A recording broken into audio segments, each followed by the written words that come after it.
Thank Thank you. you for attending Worldwide Slot Car Chat number 65. I'm your host, Greg Gaub.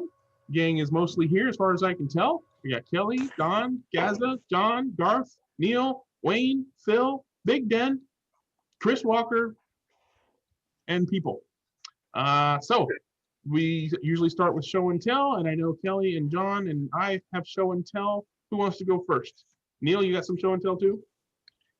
Yeah, I'll wait. Okay, well, I just want to make sure, so we'll get to you. Go ahead, Kelly, start with you. Well, as everyone knows, I'm a NASCAR fan and I like American muscle. So I just got a shipment in. I was hoping it was going to be in last week, so I can do some show and tell, but it didn't come in until after I got off work. So when I got home, it was waiting for me. So I got, how many did I get? Oh, 6. So I got 6 new cars. Nice. Got the right shirt on for that one. That's nice, Kelly. And then Put up a different car. Yeah. most of them are Mustangs, but I do got one for you though, Greg. Well, before. And you probably already have that one, the one I'm going to show. But so, and then the last one, I got this one because I thought of you. Here we go. So, but What is that, Kelly? it's a Camaro. Oh, Camaro. Okay. Yeah, It's the missing the wing, isn't it? no wing. That one didn't have a wing, even just No. one. No, it's just it's a newer model Camaro, and it has no wing. Interesting. But yeah, so I got those in. I haven't drove them yet. I drove this weekend. We had I had the Sunset kit, so I just let them drive the Lamborghini and the Jaguar and the other car and let them tear them up. But it was actually really good. I got 2 kids that are hooked. They're waiting for me to give them a permanent track up so we can they're already excited about starting the club. So I know we talked earlier a bunch of episodes about possibly the hobby is dying. I don't think so. I just don't. I mean, every kid that I have brung over, no matter what system I've used, I'm just learning this system, the Scalectric system, but every kid has enjoyed it. And it's just a matter of just keep introducing it to them. I mean, they will find enjoyment. They will get from behind the controllers and the computer, and they will find enjoyment as long as they're not crashing and rolling off the track every time they squeeze the trigger. So, but that's my show and tell. I'm pretty excited. So it's nice to actually get the race for a change and not just look at an empty table. So Absolutely. Yeah. As far as the hobby dying, I think that's just one of those it's one of those sentiments that the old guard tends to feel because, when they were kids, it was a fad, right? It was everywhere. You could not escape slot cars. And that's not the case anymore, obviously. So No, it's not 1965 anymore. Yeah, it's not 1960s anymore. So the introduction of slot cars to kids is up to us, the slot car lovers and the hobby shops and stuff like that. And when they're introduced to it, they enjoy it. I've never had a party where kids are like, "This is lame." Everybody loves the slot cars. But you say, well, the video games are where the kids are spending their time. Well, sure, if they don't have a slot car table down in their dad's basement to go play on, they're not gonna save up their pennies to set up a slot car track or something like that. They're not getting, since it's not the fad anymore, not as many of them are getting slot car sets under the Christmas tree and stuff like that. And sure, that's still happening, just not en masse as it did back in the 60s and 70s and stuff like that. It'll never die. It'll just ebb and flow like everything else. John, you want to go next? You said you had show and tell. No, Oh, okay. Well, then we'll go with you. no. For one week, I actually don't. I actually didn't get much done this week because I've been babysitting a recovering cat. Oh, yeah. Well, take care of the cat. Neil, why don't you go ahead? Sure.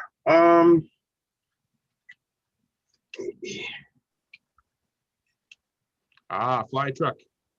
Nice. Fly truck, yes. How big are those things compared to the cars? They're trucks. They're about the same length and everything. They should be a little bit larger, but they're really not. Well, plus don't forget they're Euro trucks, which aren't as big as the big rigs we have over here in North America. That's true. That's true. I'm I sure wish they had them over here in America. they took some scale liberties in order to make it so. Me that- too. Mm. Am I cutting out? No. But Okay. I was saying they had to adjust the scale probably just so that two fly trucks could race on a 1/32 scale track. probably yes. But They're pretty good. like Kelly, I'm into NASCAR, although I don't particularly like the cars that are out there. They're not, because they're all basically the same. Just got different liveries on them. And like Kelly, I like muscle cars, and there's not a whole lot of that stuff being produced. Everybody here pretty much talks about GT racing and all these other kind of races that I'm really not into, but some of them are pretty cool looking, and I'm probably going to end up getting some. Well, actually, I do have some. I have some GT40s because I like them. So that's why I want to get into building my own. In fact, I just purchased a model kit, 1/32, 1969 Nova Super Sport. So I'm Yeah, gonna- Atlantis just re-released Yes. released that, and there's supposed to be more monogram re-releases as the year progresses as well. Yeah, I bought that one. There's also, I think, I want to say a newer Camaro, like a 80 something. Yeah, because the Camaro's coming and the Firebird, and then they're also re-releasing the old Revell kits from the 50s, a couple of those with glass. That'll be nice. Yeah, I mean, there's not a lot of companies that make 1/32. Right. Although I have a Carrera truck, so I can run a 1/25, so I can build 1/25 scale too. I'd rather be 1/32. It really doesn't matter. But since I found you guys, and I've been here participating, watching, whatever. What happened there, Greg? I was hiding. I actually started. I'm into landscaping my track, so my track is it's all together. It's just not working because I have a lot of it covered up and stuff. But since I hooked up with you guys, I got my Heine in gear, and I'm doing a lot more. Trying to get it together to the point where I can clean everything up and then start using the track, and then continue my endeavors. But my goal is to have everything completed and then concentrate solely on building cars. well, I hope, Neil, at some point, even as it's in progress, you should do a show and tell. It'd be great to see. Well, that's the other thing. I want to get it to the point where it doesn't look like so messy. But we know. I was going to say, yeah, we know what you mean. It's always motivating to do it for someone else rather than yourself, right? Well, both. Yeah. But yes, the motivation, like I said, since I hooked up with you guys, I have that motivation because there's no clubs around me. I don't have any friends. I mean, I'm an old man here. So anybody I know aren't, they're not into any of this. They enjoy it. They like it. And they always ask me questions about it. You know what I mean? It's almost like they're, they like it, but they're like a closet fan or something, They don't want to admit it. But so anyway, that's where I'm at. I'm getting close. I'm trying to figure out how, since you guys do video, John, I know you do. I'm trying to figure out how to do that. Not to be, because I'm not a, I'm not a front man. So, but I do want to take, video of my track. And what really helps, honestly, is if just using a tripod increases the image quality like 110%, rather than doing it handheld, because no matter how gentle you think you are, it's amazing how unfluid it seems to be. And a tripod, you'll actually be able to turn it You so should that be it able to, doesn't, it'll pan up and down, around, and yeah. without being so jittery. I mean, you just, Yeah, and that increases the image quality. because I have a substantially. tripod from when I used to, I was into archery. So I used a tripod for my spotting scope. So I could probably just make that work. Now, what do I use it? Do I use my phone? Sure. Oh, you know what? The phone quality is amazing. Like if you watch some of my videos, some of the inset edits are actually with a phone that's set up around the track. Really? Yeah, Okay. yeah. And make sure that you do it sort of in landscape, not in portrait, so that you have a nice, sort of panoramic view. And oh yeah, no, phones now are incredible. All right, I'll have to try it. All right. Yeah, and that's the other thing too. Don't be afraid to experiment. Like, you can't do anything wrong. It's Yeah, I can't digital. wait It's to not like actually show you guys my mess. Yeah, well, exactly. But if it's not like the old days where, you used to have to wait for 3 weeks to Kodak to send you the 7 minutes of film of, of nothing. I actually want to show you what I'm sitting in right now too. When I do the video, because I'm actually sitting in a simulator. Oh, Where I do racing online. Yeah. And I You- built it all myself. You're using So- that computer for Zoom chatting? Yes, and this is also my computer. So So yeah, if I was going to give any suggestions, I would say, first of all, don't worry about it. Do what you enjoy. Don't worry about what you think others want to see. And if you're enjoying the landscaping, don't feel like you have to finish the landscaping and then move on to building cars. Build some cars, change the landscaping, do what's fun. And as long as you're enjoying it, right? it's all fun. I get overwhelmed though, because I have so many ideas, so many things I want to do. It's just trying to get them all done. It's well, then you got to let yourself not do them all. I guess. Okay. I give you permission to not do all the things Hey, thanks. all at once. Yeah, I enjoy it all though. Of course, but do whatever strikes your fancy. You look over, I feel like doing some landscaping today. You look that way. Oh, I feel like building up that car today. No big whoop. But again, to Greg's point, if you look at the stuff that I put on my channel, you look at our track, it's not completely done, but we still have a ball with it. I don't know. It looks pretty done to me, John. Oh no, that's just one corner. The rest, oh my gosh, there's so much more to do. But that's the fun of it. Trying to figure out what to do, experimenting, as Greg is saying. Well, I'm trying to get like the base stuff, because Kelly mentioned that he has his all flat. Well, mine's not. I mean, I have elevation to mine because I built a 4-foot long bridge, from scratch, and I definitely wanted to, put it into my, my layout. So I did. I have some elevation. Then I have, trying to figure out how to cover up all that elevation. So I have a lot of rock work I'm doing. So I make all that myself. Now, do you have a track in mind that you're trying to emulate, or are there Nope. parts of tracks that you're trying to emulate, or? No, my track is a track so that I could fit in my basement. And it probably, when I show it to you, you're probably gonna say, oh, there's 1 or 2 sections that you can't see the car. Well, can't see the car. I know it's there. I know it's a curve, and like I said, nobody else is racing on it by me. So I made it to fit my entire basement, or actually half of my basement. But And yes. how long is it, Neil? How many feet?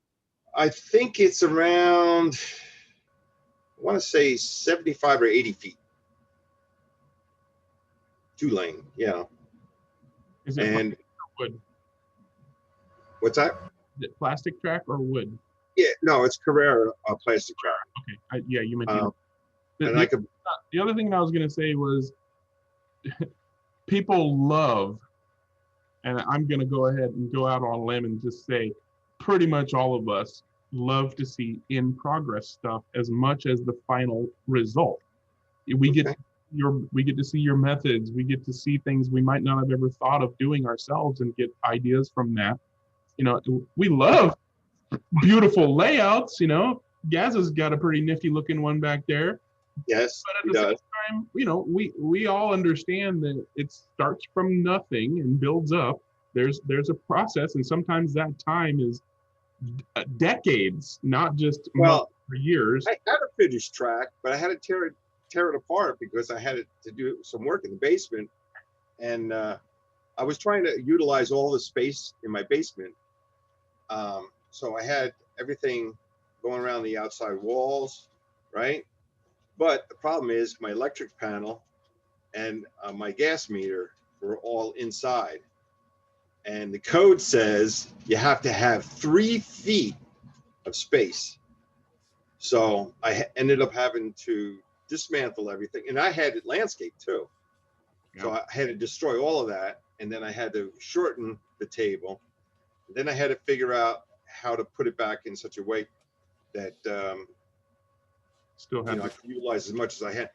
And I make it so that it's fun for me to do the landscaping. So I don't have to reach any more than 3 feet, you know, so, you know what I mean? So it's a 3 foot table, and it makes all kinds of twists and turns and whatever, but I'm able to work from both sides. So it makes it easier for me to landscape. Were you able to recycle any of your old landscaping stuff? No. No. Well, I shouldn't say that. Some of it that I hadn't finished yet and wasn't permanently installed, I can utilize here. So, and I'm just going to finish it though. I have some grandstands and stuff that I built, like they're inset in a mountain.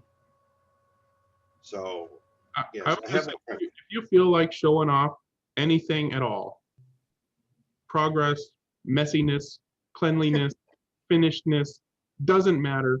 Share it. We will appreciate being. I'll tell you what. Next week, I'll between now and next week, I'll take a video of it. Cool. That's what I was just getting ready to say, Neil. The only thing that I'll say is we get first dibs of viewing it before you make it go public. I wouldn't even know how to make it public. So days, like John was saying, the quality of movies that the modern day cell phones can produce is astounding. There are filmmakers using cell phones because it's just so inexpensive and such good quality. So you can literally hold up your iPhone or your Samsung or whatever you got and just have an Android, just pan it around, and then go to your YouTube app, say upload, and then choose that video from your stuff on your phone, and then boom, you've got, and he's got like a Steadicam thing going on there or something. This is a wonderful attachment for a tripod for a cell phone. Yeah. And what it does is it goes up and down, and you basically clamp your cell phone in here. This attaches to the bottom of a tripod, and away you go. Yeah, I've printed several things exactly like that for various things around my house. So you see, here's my cell phone with the camera. Yeah. You basically put it in here like so, and yeah, and you know, the tripod that you were using for your archery, you know, rangefinder thing, if it has the handle that, and then, you know, lets you pan it and tilt it, then that's all you need for decent work. Yeah, it's a great opportunity to be exceptionally creative and frugal, and you'll get really great results. In fact, you've probably got software on your phone that'll do the editing for you as well. Yeah, and if not, there's free apps that you can download. Just suffer through some ads every once in a while. And once you put the video on here, I'm sure someone will copy it and put it out there for you. Oh, yeah, we can do that. Yeah, no problem. That would not be hard either. But yeah, it's as easy for you to upload straight to YouTube as it is for you to share the video for somebody else to upload somewhere. Like literally, YouTube upload done. All right, are you show and tell out? Yeah, I'm done. All right. Anybody else got any show and tell, or should I get to mine? I got a quick one. Go for it, Chris. Okay. This is Looks not good. a muscle car. Definitely not a muscle car. So muscle car guys can look away. All right. Host disabled attendee screen sharing. My bad. Okay, go ahead. Chat disabled. Oh, there it is. It's disabled because it's not a muscle car. Yeah. Let me turn that back off. There we go. Number 20. Did a couple of these. This is an Aurora McLaren M12. The bodies and the chassis is thrown away. The body was made in 1971, and I've done a couple of them. This one is from a privateer guy, Vic Franson, who raced in the Can-Am series in 71, used an M12.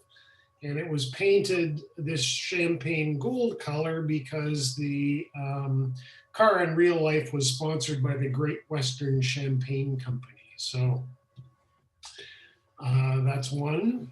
I love that color, Chris.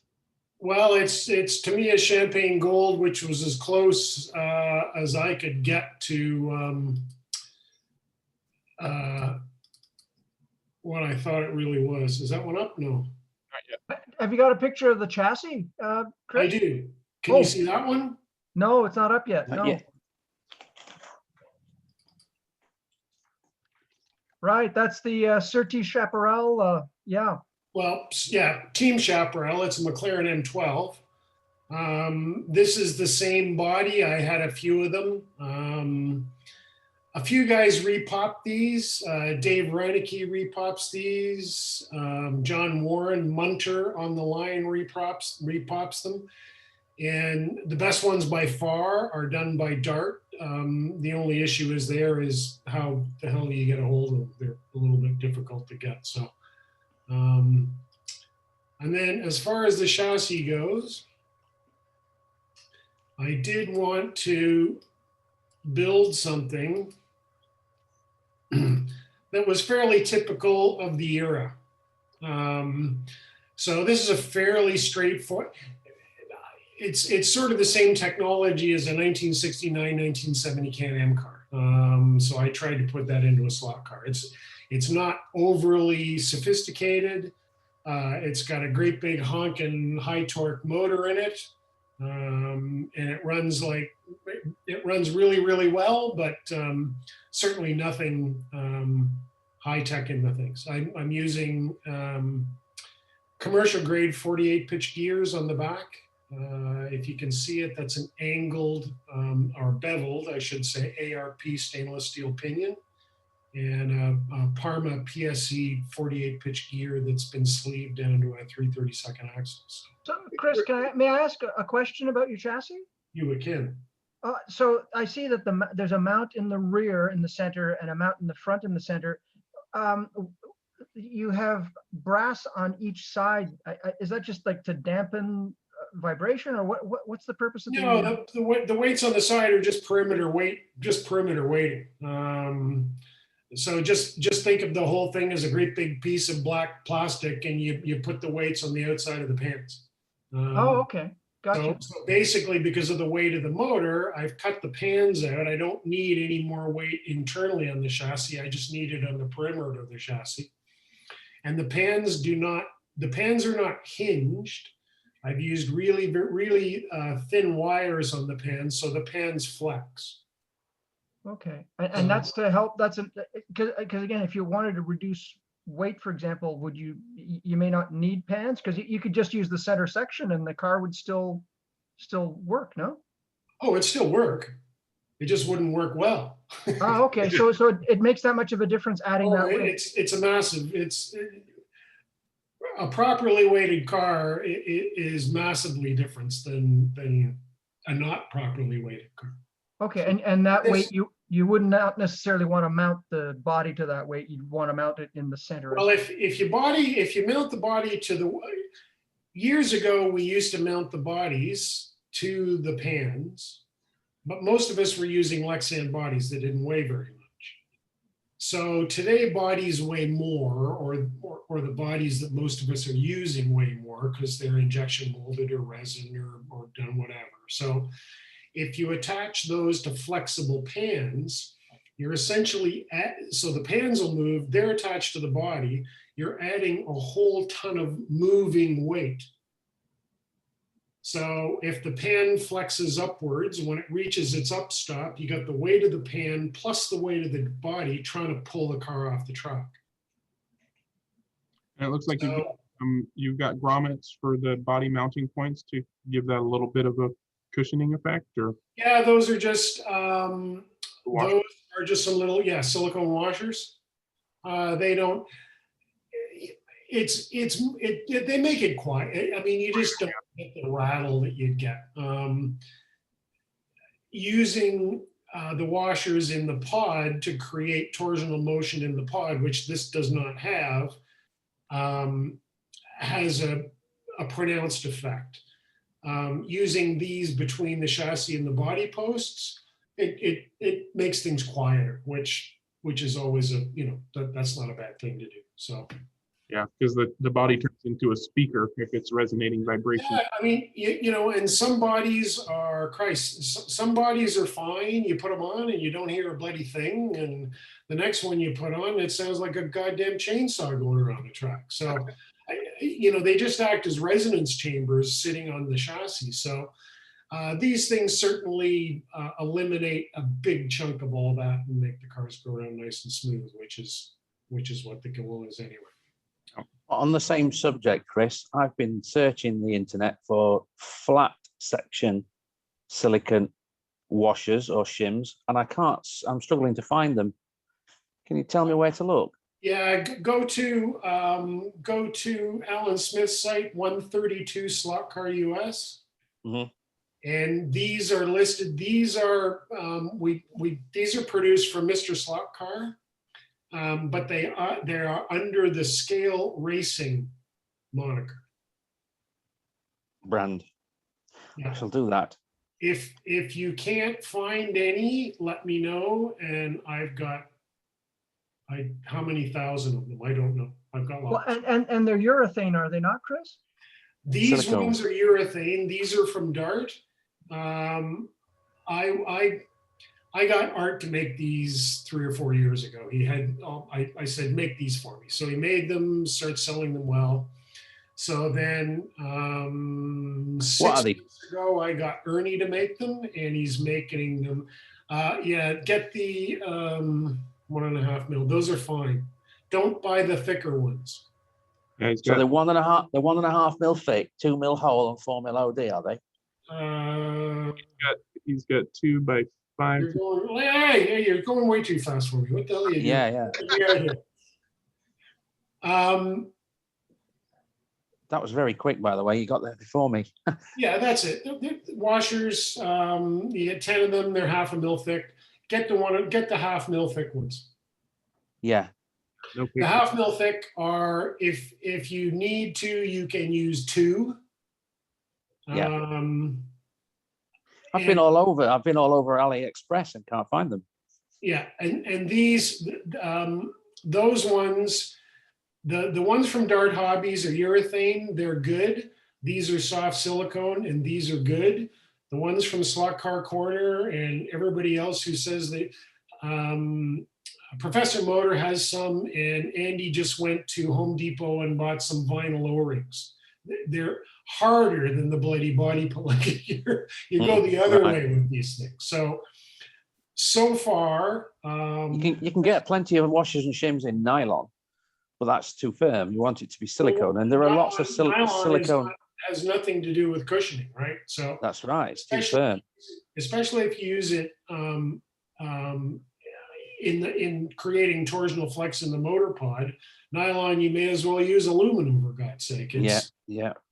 you know, for the amount of, There are hundreds of vibration dampening noddies, shall we call them, out there, but they're essentially manufactured for quadcopter flight control circuit boards, right, and they are meant for through-hole mounting. So they're about 5 or 6 millimeters thick, and they've got this recess around them. You could cut them up and make them thin, but you wouldn't get an even 1.5 millimeter, 1 mil, or even a half mil. You wouldn't get a slice off of them. right. So that's the only thing I've been able to find. Yeah, do yourself a favor and don't worry with the thicker ones. They're too thick. Just get the 1/2 mil ones, the silicone ones, and you're in good shape. Thank you. It's one of the things I've got written down to talk about tonight. Interesting that you brought it up already. I didn't bring it up. You brought it up. No, the picture with the car, and then people decided to talk about the silicone washers again. Yeah. Hey, Chris, are they permanently installed, those washers? Well, I mean, I just use a little bit of CA to stick them on. So Yeah, that's kind of what I meant. yeah, CA's got no shear strength. So if I grab them with tweezers, they'll come off. Yeah, Right. you're really just holding them in place, right, Chris? Yeah, I mean yeah, I mean I just, you don't have to even put them on there, but that means every time I take the body off and on, I got to position the thing under, and I lose most of them, and you know, this just keeps them in place. Yeah. As you saw, I put those in my cart. I'm gonna have to grab those next time I buy some stuff from Alan. I've got that blue coral Revo slot Porsche GT1 coming on pre-order. I'm like, oh, yep, that's a buy. Pre-order. Is that the one that I texted you about? Probably, yeah. It's a gorgeous looking car. It absolutely is. I can't wait to get it and get some pictures of it. Even though it's blue and yellow. Yeah. Well, I It's have still some show and tell. Does anybody else have some show and tell they want to do before I do mine? Okay, Big Dan has some. Jeremy, have you been here before? I think I remember your face. Or you just got a face that looks like other people's faces. Yeah, I probably just I haven't been here before, but I've been around slot forum Would you for a while. like to do a Jeremy's slot history later on? Sure. All right, we'll get back to you in a bit. Big Den has already started screen sharing, so there's the blue cord. Yeah, Yep. yeah. Well, there it is. thanks very much for stealing my thunder. This was going to be my show and tease, but you've already seen it, so I'm signing off. I'm gone. I'm out of here. All right, see you next time. Right. Well, you know what? Since you're showing things that you have access to, I have still not found anywhere else talking about those Sunoco livery Pioneer Legends cars other than Armchair Racer. Has anybody seen those anywhere? No, that's the only place I've looked. But I will say for Neil, you can also, and other human beings, you can get a plain yellow version of that Yeah, get the boring, GT1. So yeah. get that boring ass Pennzoil one. You're sure you don't want a Sunoco liveried Porsche 935 there, right? I mean, if you want to do two bodies for me, I'll take that action. But no, Okay. priority is the Martini. Oh, which is, yeah, that's fine. All right. Well, Big Den, that was your show and tell, huh? Okay. Well, we will do my show and tell, and then we'll take questions from the audience, or maybe have Jeremy do his thing. So let me share my browser again, and we're going to go to photos. So hopefully you see some really gnarly looking tire-like objects. So this 3D printing wheels. 3D printed tires. So tires, yes, we talked about this a while ago. I think John probably asked, can you print tires? And, well, yes, there is flexible filament. I don't know the shore of the TPU that I have and that these are printed from, but it's fairly high. They're hard. It's squishy to a certain extent, but as you can see, printing with flexible materials has its own challenges. The material has to be dried and it has to be kept dry, and if it's not kept dry, you then have to dry it in a dehydrator of some sort. But you can also manipulate the quality of the prints through the settings. So this was the same model printed by itself, so it wasn't having to jump through multiple tires and stringing, and then some other settings that I changed to help reduce the amount of stringing. So that's a decent print. What is it, Greg? It's a tire for. No. I know what is the material? It's TPU, thermoplastic polyurethane. So it's a urethane substance, a thermoplastic urethane. Yeah. Have you tried to chew them? I'm not done with my show and tell yet, Gio. Oh. Question should be held for the end. Ah. Applause as well. I had the same question, but I was willing to wait. I'm a storyteller kind of guy. So there's a beginning and a middle and an end. So this is successful-ish print number 1. As you can see, the edges do sand because there's what's called elephant's foot, which you can see on the previous picture. At the bottom, it squishes too much, and so it squishes out. So obviously, I needed to take that off. This was for the front wheel of a Carrera McLaren, the Le Mans McLaren, I forget the actual model, but it's independent front wheels. So the original Carrera tires had turned into gunk and hard chunks and were completely useless. So when I saw that in my drawer, I'm like, okay, well, I'll do this experiment with those front tires because I didn't think they would have any traction. So that would be good for front tires. So this is my first installation of a tire printed off of my printer onto that Carrera wheel, and I sanded off the edges. And that's the stub axle that it uses there. Another view of that, and the second tire, and then there is it on the Carrera. Body's not on, but there's it on the car. And it functions. I couldn't really true these because of the whole stub axle thing. I wasn't going to demolish the wheel trying to come up with a way to true them. So they're still floppy and floopy and useless, but the tires have no traction. So at least they're not lumpy chunks of melted and hardened rubber. So are they hard to get over the wheel, Greg? They were very hard to get over the wheel because in this particular, like I mentioned earlier, this TPU is fairly hard. So it didn't stretch very much at all. And I had, after I cleaned off the wheels, I measured the hubs and everything and did the CAD to do it. And I thought that they would stretch enough to get over the wheels. So I made them slightly undersized so that it would, stay well placed on the wheel. Couldn't even get the tire on. Had to print it again, oversized, or rather like almost the exact size, and it allowed me to get it over the wheel. So this I called a success. I don't care that they're not true. It's not bumpy, lumpy, hard, gooey Carrera rubber anymore.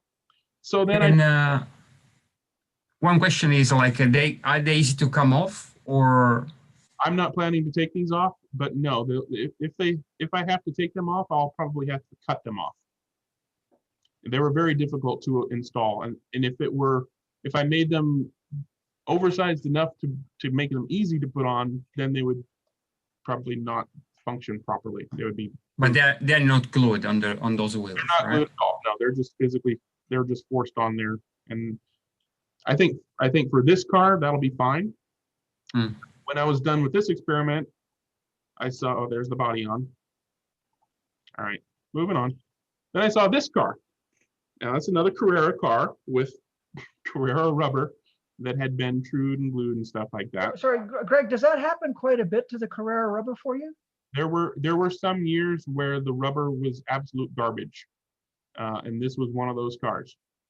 To be fair, like I said, I glued and trued these, and I'd probably applied various oils and other things to try to get better grip out of it, and then it sat in the drawer for 10 years. So this is an extreme example, but another wonderful test case for 3D printed tires. Now I would find out if I could get any traction out of them. So this is after cleaning the wheels on my tire razor. And this is the first print of the Carrera. That's a Camaro 2005 something Camaro road car. Oh, I have to say right off the top, that looks like a much better print than your previous one. Yeah, I'm doing these experiments. I got better with the settings and did some tweaks and stuff like that. They're almost, these would be great for front tires on the Camaro as well. Unfortunately, those tires are actually not too bad. So it must have been what I did to them that caused them to go gooey. But managed to force it on. And I had to do a couple of revisions to my model and then print them again in order to get them to go on and not be loose. But I managed to get a couple of them on there, and so those look actually quite good. Yeah, the layer lines kind of look like tread. Yeah, I was gonna say it does. Yeah. And as you I like you're abrasive. It's just drywall screen. This is what I used for my first cut, basically. In fact, I had to use this. This is not the normal plate that comes with the tire razor. Those wheels are so huge. They're those big, street wheels with, rubber band tires kind of wheels. So they're oversized wheels. So I couldn't even get the normal tire razor sanding plate under this. So I made this up so that I could do larger wheels like this. In fact, I probably made this up for the first time I did the original Carrera tires on this machine. But as you can see, even from this picture, the urethane is sanding nicely. As far as I can tell, it never had any, it got hot, but it never had any overheating issues. It didn't melt or anything, so I never got it hot enough. Obviously, it's thermoplastic, it will melt if you get it hot. Continuing that process, got to get it all the way across and all the way around. Trying to sand the rounded edges was a lot harder than I expected it to be. I just kind of gave up halfway through on that. And I think at this point, I'm focusing on the different tires. So here's the foreground focused on. So you can still see layer lines, but it's pretty much perfectly smooth. And then there's the other tire in focus. It seems like the other one looks better than the one closer to the camera.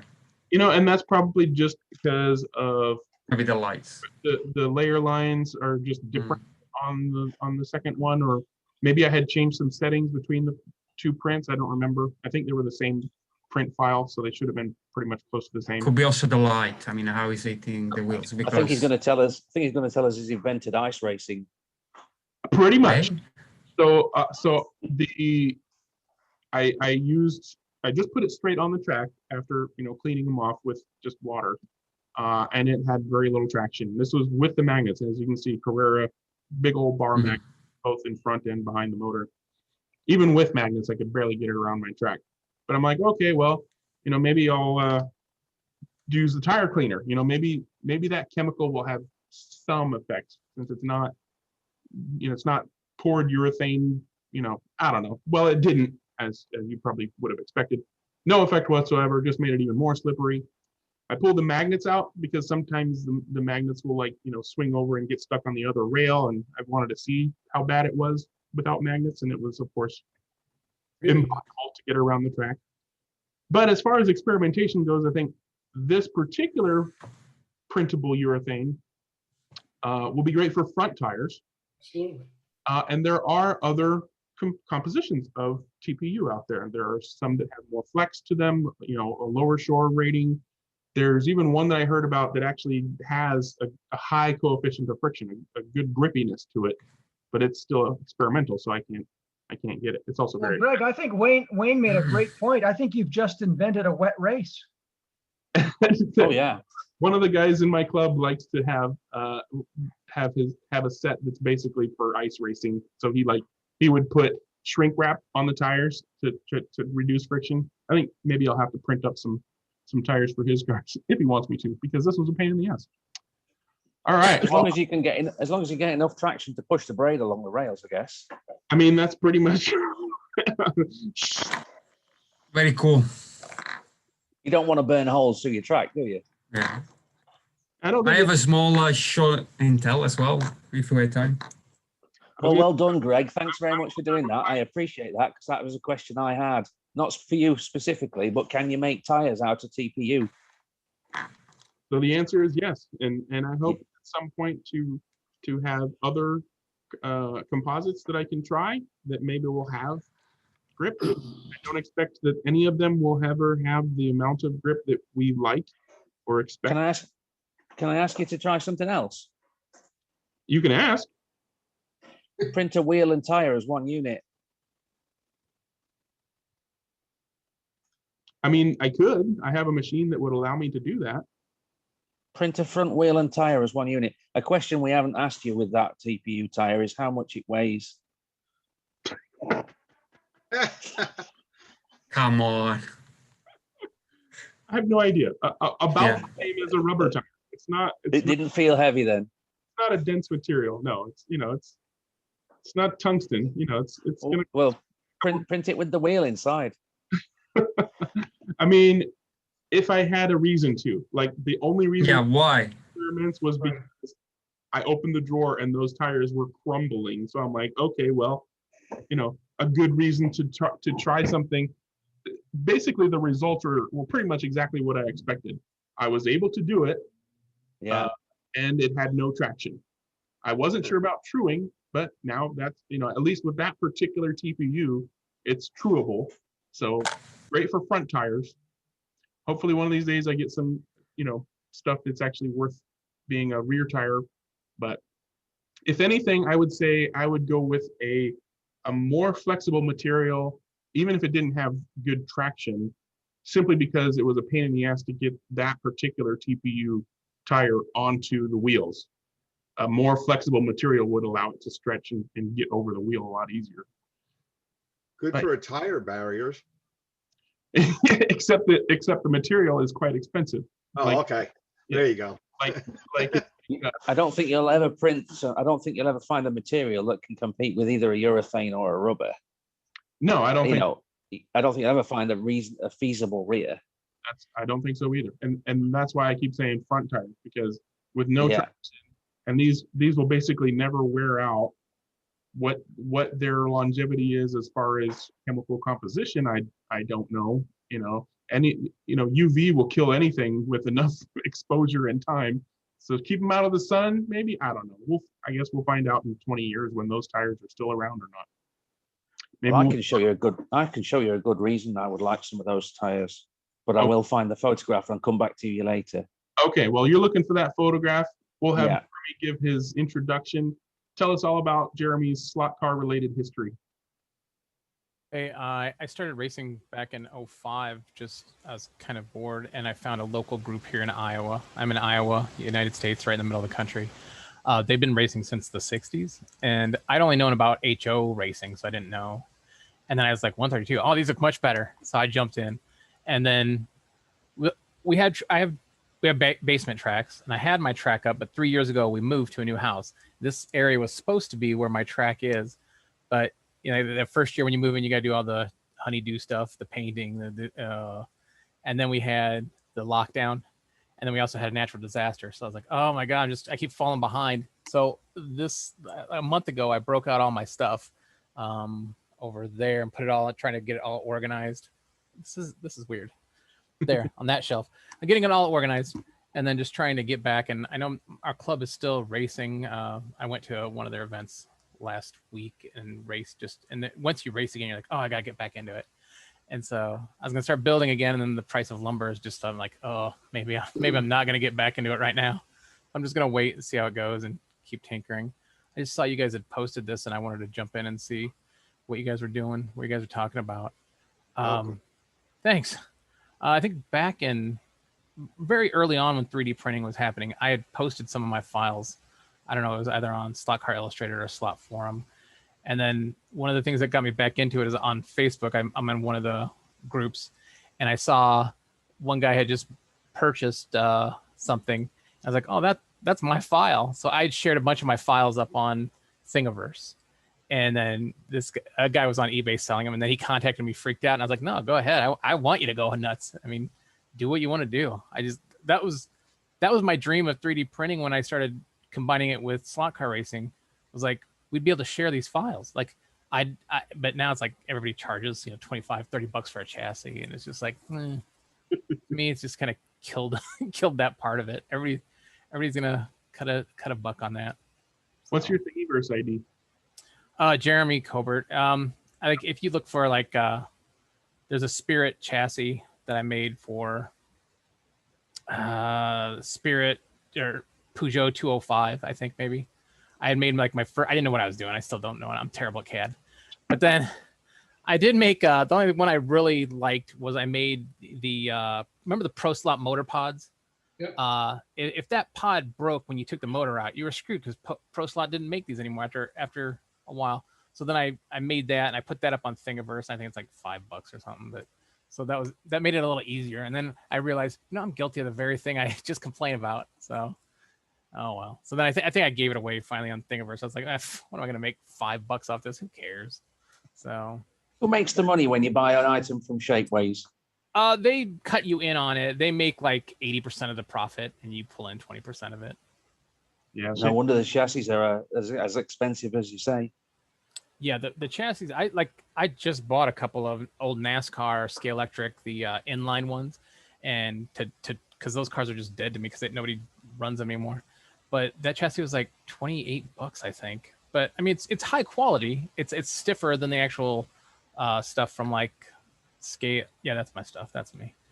Trying to find slot car stuff. Oh, see that barrier? Yeah, that thing. You'll see that on Dunlop towers because it raised up the Dunlop tower, so that way my little VW vans could go underneath it. Yeah, right there. That's me. But I saw somebody selling them on one of the, and I was like, hey, wait.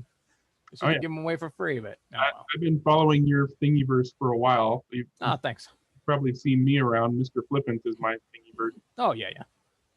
Yeah, we probably should go by nicknames here instead of real names. Hey, Jared, if you don't mind me asking, what part of Iowa are you from? Oh, well, I'm living in Cedar Rapids. I've been here 20 years or something. Okay. But I'm a transplant. There's my chassis. This is a good one. That chassis is horrifying. But that was like when we first started seeing Slotted do the pins to keep your front axle stable. And I was like, ooh, I'm going to incorporate that. But it runs like a dog. I might as well have just put a piece of cardboard down. But it was my first attempt. I didn't know what I was doing. But if you go back one page, that was my most popular one right there, the road barriers, the Jersey barriers. Oh, yeah. Like I see those all around now, and I'm like, guys, I thought you'd take it and make it better than what I did. Please, it's just not that popular. Yep. 3D printing's still kind of new. I got like a 3D printer there and then a laser cutter over there. So I'm just doing all kinds of stuff and trying to incorporate that into my hobby stuff. Good stuff. I'm glad you could join us. And I was gonna say, Greg, do you have a printer with resin? Because they make because I think they make a rubber resin you could try for your tires, and I think it comes out like a real rubber then, because like the RC model guys use those as real tires. Then I don't know how well they'll work. I was gonna say, are they street modelers or dirt modelers? Yeah, I don't know. I mean, if they're running dirt, then you want sure. Lots of ribs and spikes and stuff to last a while. But yeah, I'll look into that. I've got an Elegoo Mars Pro, so there you go. Plenty of size for slot car tires, and I'll look at that. So that's where I'm at. Hopefully I can get back into, and prices of lumber come back down so I can get my track back up. And they are coming down, Jeremy. They are coming good. Down. Yeah. No, they're down to like 650, 700 for 2x4s. Oh, sweet. Is that all? What's that? Sorry. Oh, so that seems completely reasonable now. I'll sell one of my children for that. Well, it was up to like 1,100 or 1,200 per thousand or something. It's insane. But yeah, no, it's back down to 650, 700. Hey, we're Canadian. That's all we have is wood. I know. All right, Wayne, did you find what you were looking for? I did. Go ahead. I'll begin a share when I relearn how to do it. There is the green one at the bottom. There it is. So this is an axle we took out of a 24-hour car after, I'm going to say 15, 17 hours. And plastic. You can see that the super glue is almost completely gone, and it's worn on the outside edges. And it was just a rubber tire with super glue on the outside. But the diameter difference here was making the car tip. Wow. So this is a good reason to fit some TPU tires. I'm sorry that the focus isn't better, but I had the phone, and the phone wasn't a good one at the time. So that's why the TPU front tire is of interest. So Wayne, those are front tires? Yes, this is a front axle look. Wow. So they had been coated in CA glue, but it wore off during the race. You can still see little bits of it. Yeah. Mostly right-hand turns. So then, as the car progressed, the front end started to grip up. Then. Yes, and you could actually see the rear inside right in a right turn, lifting from the track. As it went into the turn, it would tip over on the front left wheel there that was heavily worn. And we could see it as we were marshalling. We were lying down on the floor to marshal. and we could see the car doing this funny thing, and we decided we needed to check out what was going on at the front. And in an opportunity to do a braid change too, we checked out the front axle. Fortunately, we had another one prepared. You never know what you're going to break, and nothing. It didn't break, but a front wheel could possibly break, I suppose, in a bad crash, and it got replaced. Sorry to interrupt. How abrasive or grippy was the track that it was wearing out CA glue? It was Ninko track, and it was very high speed. Let's put it that way. Yeah, that was very high. That was from one of the races. It was from the one of the Disco Le Mans endurance races. While Greg's tires could be spectacular in the interim, we have used for years and years and years the little nylon cups that go on the bottom of table legs and ironing boards and all that stuff. And we've used those on front wheels and then trued those down for 40 years now, and they will not wear out. Wow. Okay, so let me post another. I've just thought about the rule set. Could TPU be described as rubber? Well, silicone can be described as rubber. Yeah, if any urethane is, I think, technically a rubber. Yeah. Because I think the only limitation on the wording, because he's just hit the nail on the head with effectively plastic tires there, which wouldn't be allowed in our rule set if I'm not mistaken. I'd have to reread it, but I think it says the front tires must be rubber. Okay. And if a TPU is a rubber, then it still complies. Mm-hmm.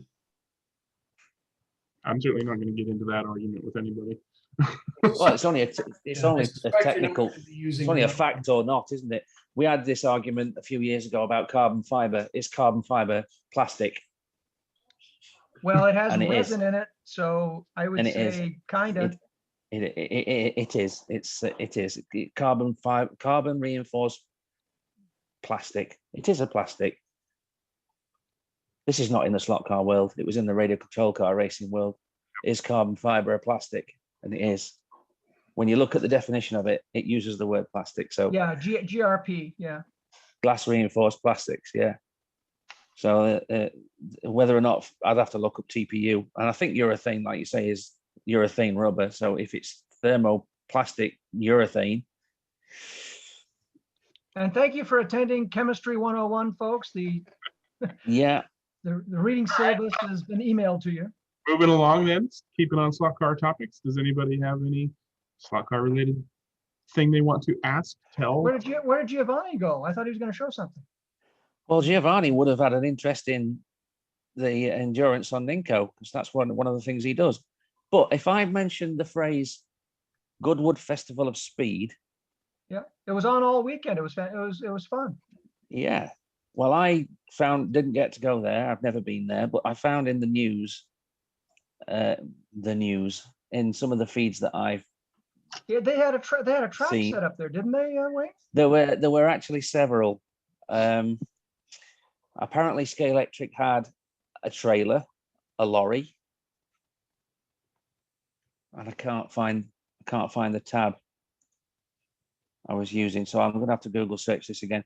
Carrera had a tent, and there was a section of the show called Futureland or Futurismo or something along that line, and in there was a Scalextric track.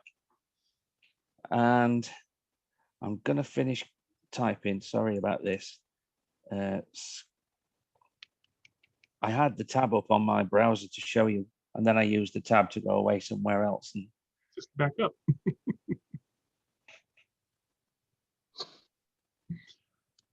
Well, if we have some time, I'll spend a few minutes. I'm going to show it to you on Kelly's layout, because he alluded to me helping him with his layout, and I got my track planner up. I could spend a few minutes, and you guys can throw some ideas at me. Go for it, Greg. Go for it. I've got it. Okay. We'll get to it. We still got an hour. Okay. Yeah, go ahead. No, mine will take a while, so you go first. Okay, here it is. Screen share this one. Share. The interesting thing about this layout was it was entirely encased in a Perspex box. Oh God. And the interesting thing about this layout, the reason I'm showing you is because it was the cars were controlled. The cars are there, just there. They had 3D printed body shells, but that's not relevant. They were controlled by your mind. Oh yeah. Okay. So headsets were worn by participants. So you mean Elon Musk was at the Festival of Speed? And put Yeah, some with his chips in with his people's skull? That's Neuralink. great.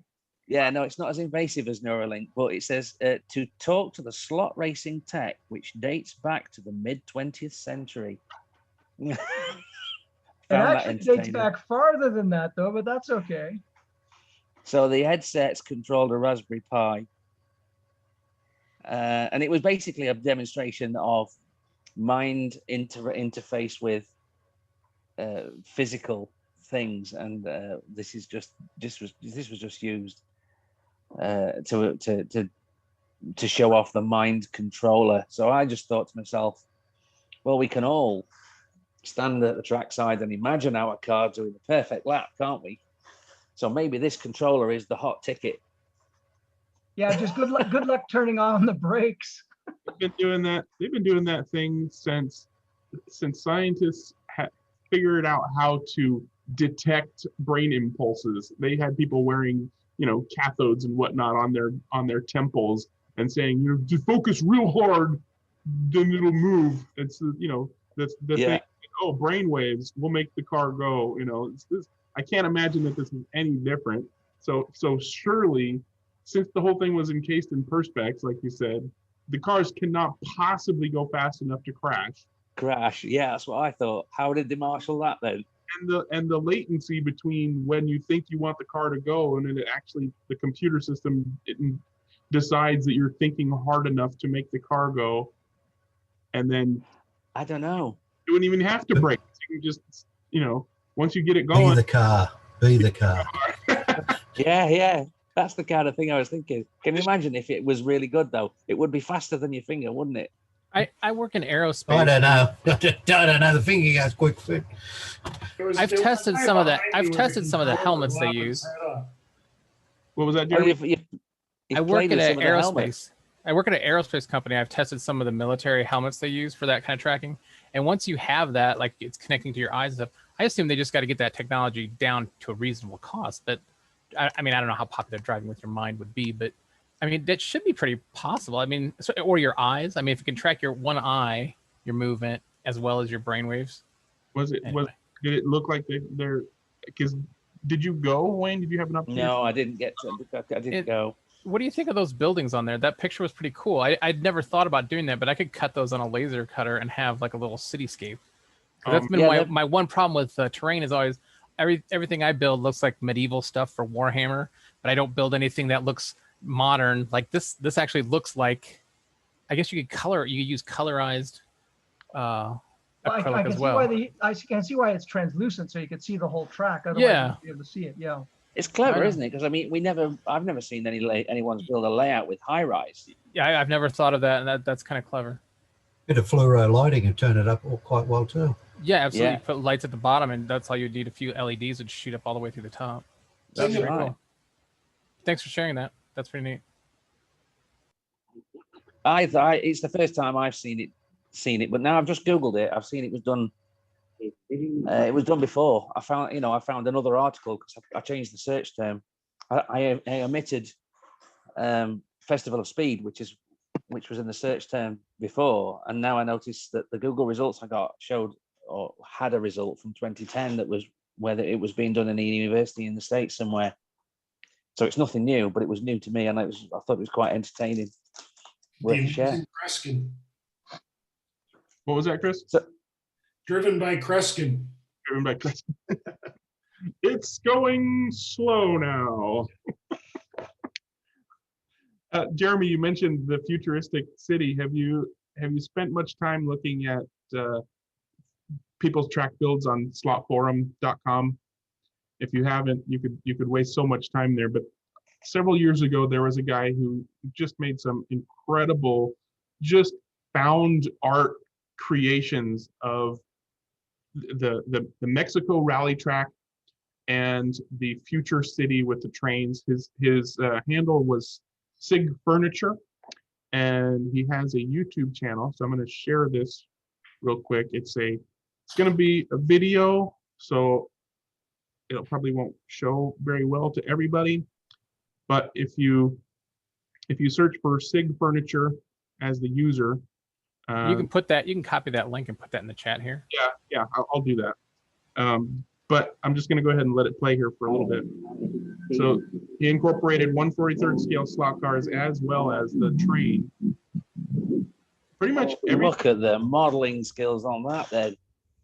Pretty much everything you see here was just junk or garbage. He pulled it out of the back of a disused washing machine, or bottles and pipes and screens, and this is all just found stuff that he repurposed into this future Blade Runner type city. If you process that video properly, it could look like a movie. Yeah. I mean, that's basically what he was going for. His Mexican rally track was even more impressive. Mexican airfields. Here we go.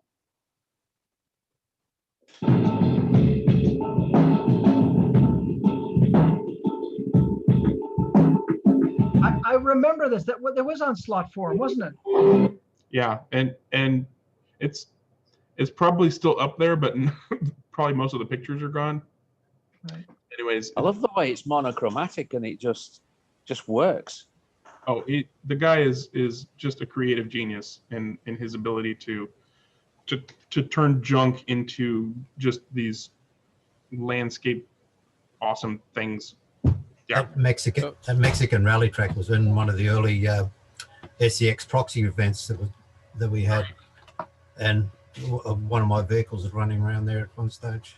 There's a real balance you have to hit between like track's usability versus like Phil's got a nice layout back there and you can see trees and houses and stuff. And like if my friends or I let the kids race, for instance, I'm gonna wind up with a building, with a hole in it, or so it's like people get too competitive and then it's like smashing stuff. So I don't know what the balance is. I don't have. It's got to be fun. You've got a Spartan track over there, but it's great for racing. But then when people see Phil's track, they're like, "Oh my God, that's the coolest thing ever!" And when they see your track, they're like, "That's cool," But like it's just but I'll tell you, my track gets raced by kids. I've got 5. Well, he's 7 now, but 7 years old and up. I've got a grandson that's 4. I don't hesitate to let any of them race on it, and it's actually quite durable. So, it's not as fragile as it looks like. I think you could go a lot further than I have and still have a track you could really race on. Well, much like a real racetrack, you put your all of your scenery on the inside apex of the turn, not on the exits. Don't put your pretty things in crash zones. Yeah. Generally speaking, that's kind of my rule. Just let a car crash at every single turn to find out where to not put a building. That being said, though, the most fun we have is when someone goes through. I have hay bales that are stacked up like hay bales, and when somebody goes off through the hay bales, everyone just thinks it's the best thing ever because it looks so real. And then racing has to stop, and people take pictures of it. And they wait for you to put them all back together again, and go through exactly the same thing again. I make them do it. Never mind. Well, I don't want to put them back up again, so I'm not going to crash into them again.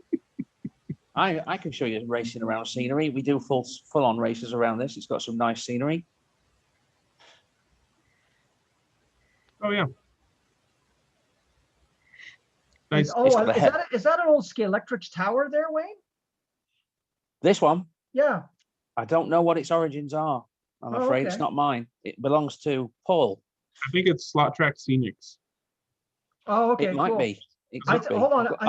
I think Paul's controlling everything with his mind. He is. He's got the mindset on. Yeah, we've got a heliport, and unfortunately, this green stuff is sandpaper, which I don't like. I'd much rather have the plastic border than this sandpaper he put here. But maybe we'll get that changed in future. But there we are. We're doing a 4-hour endurance on a scenic, as much scenery as we could do. When we built this in the day, the scenery pieces, with the corners with the scenery in, were determined beforehand, if you like. They were. That's obviously digital track, right? Yes, this was 6 cars. So how is everybody On and here analog, digital? Or are you guys mixed? I'm just curious. Yeah, Pretty mixed up. Mixed up. Okay. Mixed I up, do yeah. both. Pretty mixed up. My club guys from the 60s, they're not going to digital. So I don't think I'm going to be doing that anytime soon. So. Yeah. I mean, I raced with an analog club and a digital club simply because it's harder for me to get the digital guys together. We have to do weekends, and they're being extra safe. Waiting for things to calm down even more. The analog guys have been running the entire time. They have not stopped. But yeah, my track does both. But my true love is Scalextric Digital or Oxygen or just digital racing. I find it more enjoyable, more strategy. But all slot racing is good slot racing. So if you can get together with some guys, doesn't matter what kind of car you're pulling the trigger on. So you get together, shoot the shit, give them some grief for nerfing you on accident, or or coming off. Hey, there's a turn there. Hey, Greg, what does it take to run a car with a digital with an Oxygen digital chip on an analog track? Shorting the power wires so that your lane gets full power, and then it will drive. Yep. But do you need the dongle in the computer to run Oxygen? No. You'd need it for lap counting. Okay, I know the facility exists at the analog track I'm thinking of, but I was just wondering what it would take to actually run it. Forget the lane changing, just drive the car, around an analog track. In fact, I've done that several times. I made a single piece of wire with alligator clips at each end. So if I go to a track that doesn't have the XLR plugs, I just clip one end to the white and one end to the black, and that just full power straight to the rails. If the track has the XLR jacks, I made XLR dummies that do the exact same thing inside the plug. So I just stick it into the XLR jack. For your little test track at home, if you wanted to practice on that, then you would just need to put a little dummy plug in the controller port that does the same thing, or rubber band the throttle down so that it's giving power to the rail. It's not going to count laps unless you stick a magnet under the track. You could do that too, but you're not going to see what the laps are unless you have the dongle and a computer program. But you could absolutely drive it around. I did analog races with an Oxygen chipped car because I wanted to. Wouldn't a normal lap counting system like an Arc Air count the laps just because the guide blade's passing? So that's one of the issues that I ran into. Issue number one, obviously, was anytime any other car happened to land in my lane, they hit the wall. Bye-bye. Yeah. The guys were not real stoked about that, so I didn't do it very often. The other problem was that on any system, on any track, lap counting system that relies on a dead strip, the chips may or may not, the chipped car may or may not work, because the way those work is the motor becomes a generator when it crosses that, and a pulse of electricity is generated into the dead strip by the motor. When there's a chip in the way, that doesn't happen. Mm-hmm. But lap counting systems that rely on breaking a light barrier of some sort, like a light bridge or a light, whatever, the opposite of a light bridge, or guide detectors or whatever. As long as the guide is detectable, then it works just fine. At my track, my lap counting for analog is based on guide detection. So the scale auto red guides never work. So the guys always have to paint them or marker them or put tape on them or replace them with black guides. Strangely enough, the NSR white guides seem to work okay. So I guess they're IR opaque. But yeah, you can absolutely run an Oxygen car on any track as long as you can make the rail have power. So yeah, get some practice. Useful to know. Useful to know. Anybody want to see how I design a layout? All right. You throw the track on the table and start piecing it together like the rest of us, I hope. Exactly. That's what I did at first. And then which the kids loved, right? I would just bring the box out. We'd throw it down on the living room floor and we'd start piecing things together. And then I discovered track planning, apps. And so then I started pre-planning what we would do, and even got my older son involved. I set the track planner up on his computer so he could plan in advance. And the main reason that I suggest planning in advance is because every time you connect and disconnect a track, you loosen up the joints. And so you're going to end up with even worse electrical connectivity than you would if you had started with fresh track or done the rail crimping and stuff. So I'm a big proponent of track planners, if only for that reason, but also because a track planner encourages you to use pieces you don't have, which encourages you to buy pieces you don't have, because most people start off with a set which has nothing but standard straights and standard turns, and you end up with boring, repetitive layouts with nothing but standard turns. You look at Jadlem Racing, they make their own kits, sets that have bigger and bigger layouts. Every single one of them is almost 99% R2 standard turns. No, there's a reason for that. I'm sure it is. They break up sets in order to sell things. So they have stacks and stacks of R2 turns. They want to get rid of them, just like everybody else who ends up buying sets and then discovers that there are other turns than standard turns, ends up with a massive stack. I got a bin with nothing but R2 turns in it. Nobody wants R2 turns. So again, here is my track planning application. I use a program called Track Power. It is no longer available to the masses, but it works really well for me, so I still use it. I'm going to move this off screen so I can see things a little bit better. Okay, so this is an adaptation of a 4x12 track I had designed a while ago for Kelly. I'm adapting the track for Kelly. He's got longer space. So although I'm showing you a track that's almost done, I'll tell you what my design philosophies are. First things, start off with the absolute longest straight you can possibly cram into your space. In this case, I decided not to go on a diagonal.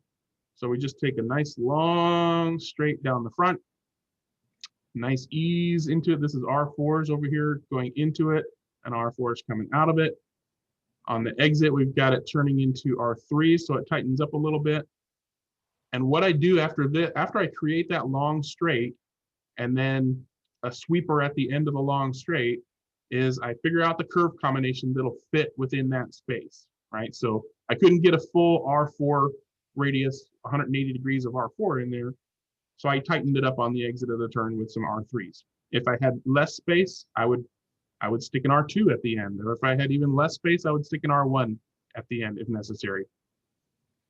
But I try to make the sweeper after the main straight as sweepy as it could possibly be, because we're trying to make the straight even longer by letting you brake even later, so that you don't have to brake hard for a sharp turn at the end of your longest straight. My other philosophy is always have room for borders. I design with borders the whole time. Even if you don't use the OEM borders, you don't have to buy Scalextric borders or Quera borders or whatever. You can make them with foam core or carpet underlayment, or anything that's the same height as the track. That gets a little tricky with digital, because the digital pieces, at least for Scalextric, are a couple millimeters thicker than the regular track is. So I ended up going with the Scalextric borders because they're designed to fit, works really well. But designing the layout with the borders in place helps you make sure you don't, forget about the ability for the car to slide a little bit. All right, so you're not riding the fence and you're not dropping the wheel off the side. You've got something there. So I always design with the borders. And then I try to basically connect the end of the straight to the beginning of the straight with the widest variety of turns that I can.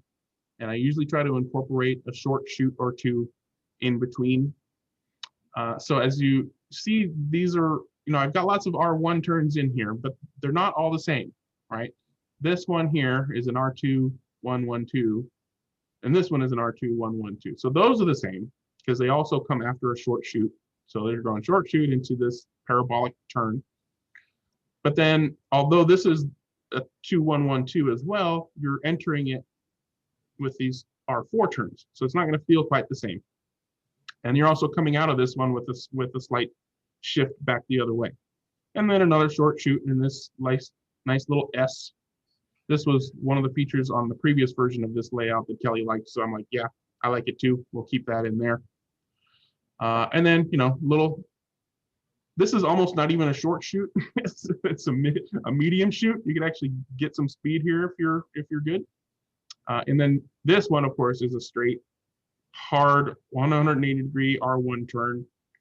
I like to have one of these in most layouts.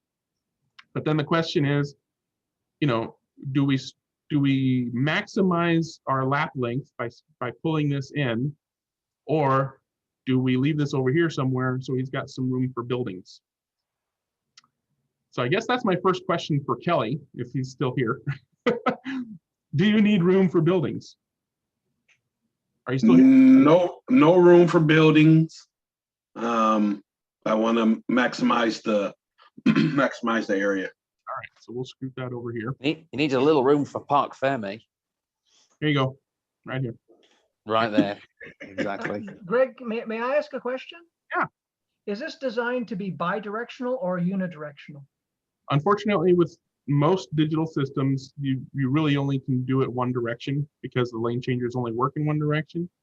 However, if you're running analog, you could run the other direction. In fact, if you put the digital car on backwards, in most cases, the car will, or at least with Scalextric digital, the car will go ahead and run the opposite way. But the lane changers only have flippers on the entry side. So if you come at it backwards, you might end up actually crossing unintentionally. Depends on which way your guide happens to be as it enters the exit.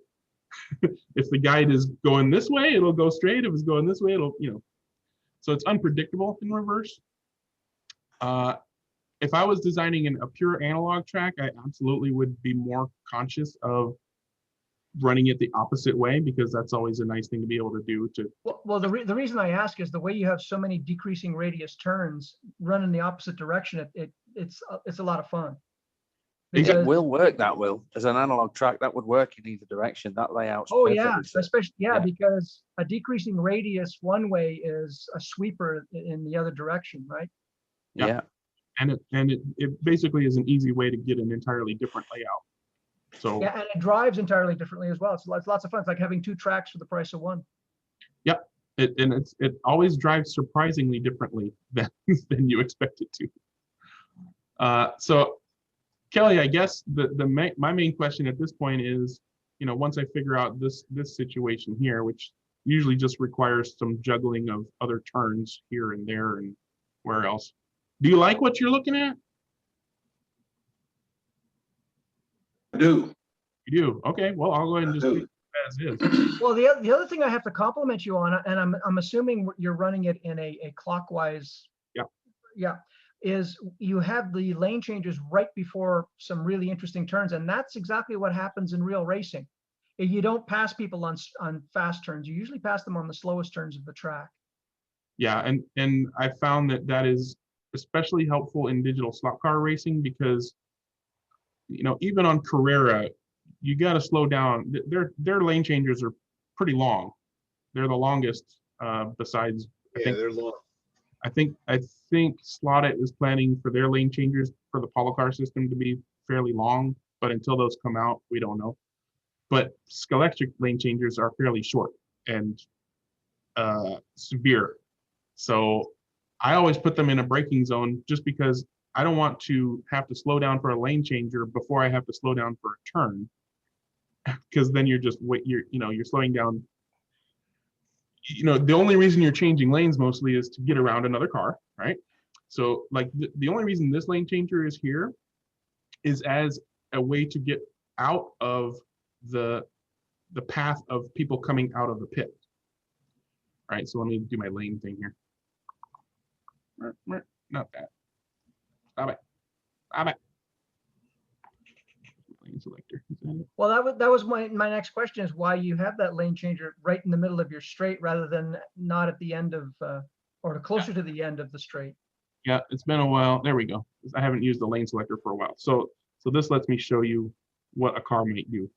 So this lane changer is there specifically so that a car coming around on the inside lane, seeing people getting ready to leave the pit, can move to the outside just to make sure people who may not be paying attention as they leave the pit doesn't hit them as they pass the pit exit. But then generally you can use them to go to the inside lane or to the outside lane as necessary to make passes. I haven't finished, since I usually will do as much on the layout as possible without placing lane changers, but always with lane changers in mind, but then I go back and actually put the lane changers in where they make sense. Unfortunately, this one here doesn't make sense. Not that it's a bad place for a lane changer, but that it's a bad place for a lane changer because when you're coming It's right out after a turn. it's right after a turn. So the sensor, you see this little black dot right there, that's a representation of where the lane change sensor is. And if the car is sliding as you're coming out of that turn, you won't trigger that sensor. For Scalextric Digital, the sensor needs to be triggered both for telling the flipper to stay straight as well as telling the flipper to change lanes. So let's say, for example, the car ahead of me changed lanes, but I wanted to go straight. If I was sliding too much, my car would not be able to tell it to go straight, and I would change lanes. Or vice versa. I want to change lanes, but I miss the sensor and it doesn't do what I want it to do. So you always want at least one full standard straight prior to a lane changer after any given turn. You can put straight after a lane changer, but like we already talked about, you don't want to scrub off speed for a lane changer and then scrub off speed more for a turn. You want to do them both at the same time. Obviously, sorry, could you put the lane change that you have in that corner sort of before your S there? Is that a possibility too? So you've got sort of, you can do, somebody could basically go change and then have another opportunity to change, and then you just basically have to race until the front straight. Like this? No, well, no, sorry, on your infield, there you go. Yeah, put it there, for example. Yeah. No, that would be the better place to have this lane changer. So instead of that there, we'll put it here. Right. I'll put this one back and we'll get rid of that. And we'll put this over here. Yeah. And then that is a straight and a half. And then we can probably get halves. Because there you've got an opportunity if someone does an over-under on you and you do the under-over on them. Yeah. Yeah, no, that's good, because you wouldn't want it right after the R1. No. But you would want if so if somebody got ahead of you in this hairpin or whatever, you could make another attempt by going through here. And then you race until you get to the next lane changer, right? Yeah. In fact, and you need that one to get into the pits too. This here happens to be a good opportunity for a curved lane changer because do they have them? Oh yeah. Well, I'd use those more than the straights because again, most people, you usually overtake people in corners rather than straights. Hey, here's the problem. And one of the reasons that Scalextric doesn't make the curved lane changers anymore is, let's see, this will be a right hand out to in. There we go.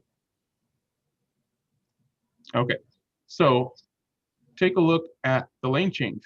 Oh, it's only in one direction. Only in one direction, but going from the outside to the inside is sharper than the inside lane. Yeah. So you can actually go faster through the turn on the inside or the outside without changing lane than changing lane. The reason I would put this lane changer here is because we have enough room ahead of it, because the curved lane changers, are in the turn. So the sensors are right before it. So we've got enough room. And it's nice to have a last ditch, I need to get into the pit lane changer. Now I could put a straight lane changer down here, but I've only got half a straight before that lane changer, and I would be likely to miss the entrance. But this is going to be a solid placed lane changer for getting into the pit. However, the issue is, like I said, it's sharper to take that lane change.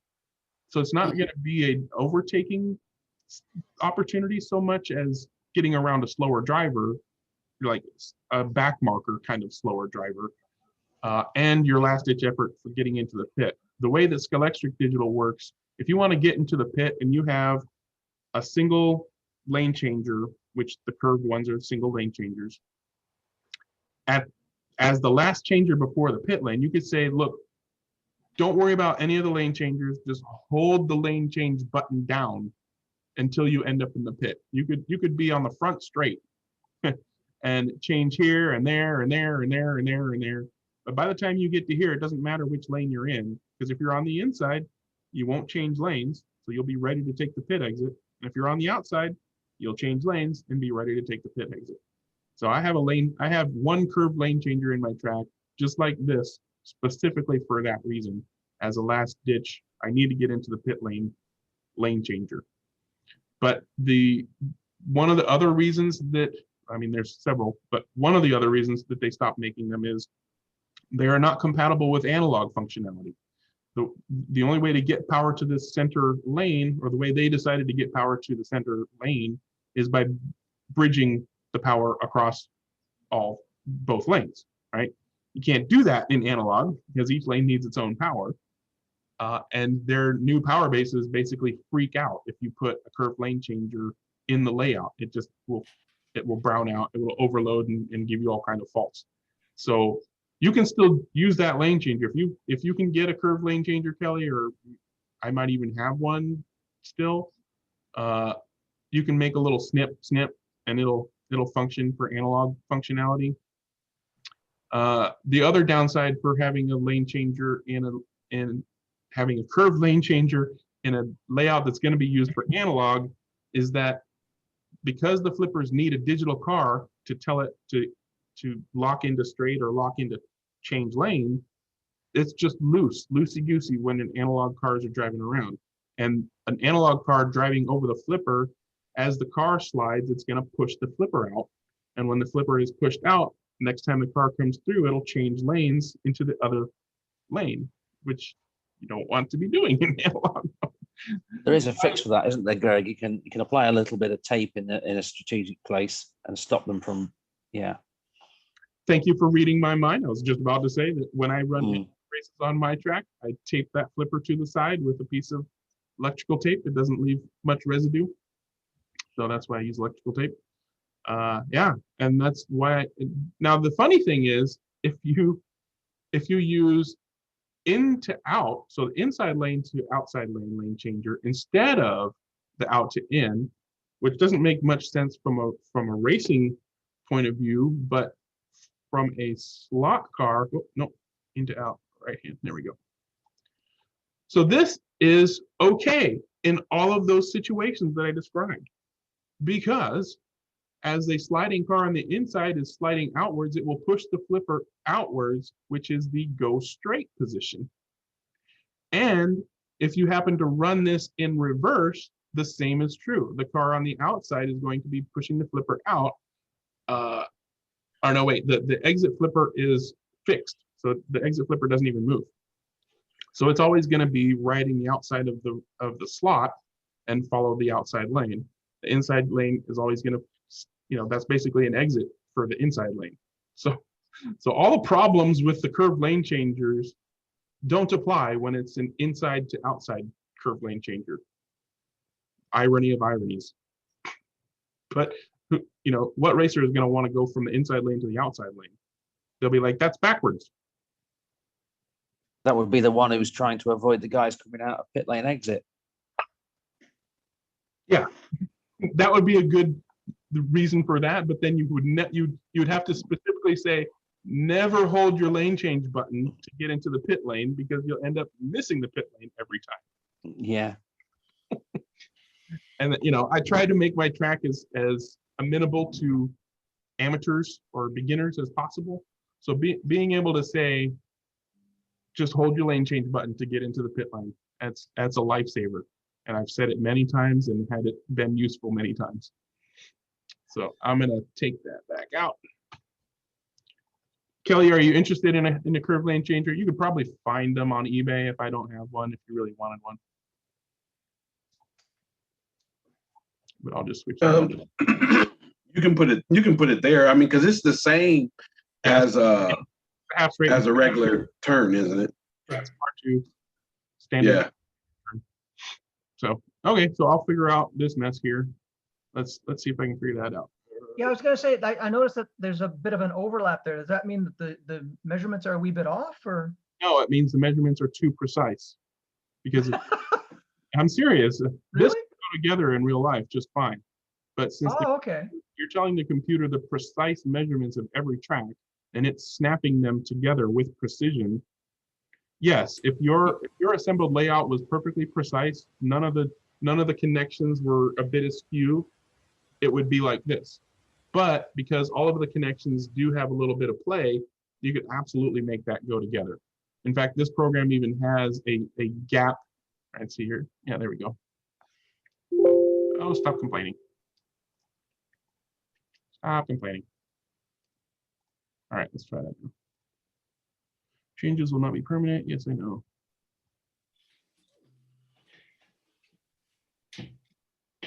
Okay. Sometimes, depending on the gap, the program actually has a thing where it will just kind of skew the shape of things until it closes that gap. But I like to make it as close as possible. So I might turn that into a half R2. Let's see what happens here. Oh, I'm in gap suppression mode. Yes, I know. There we go.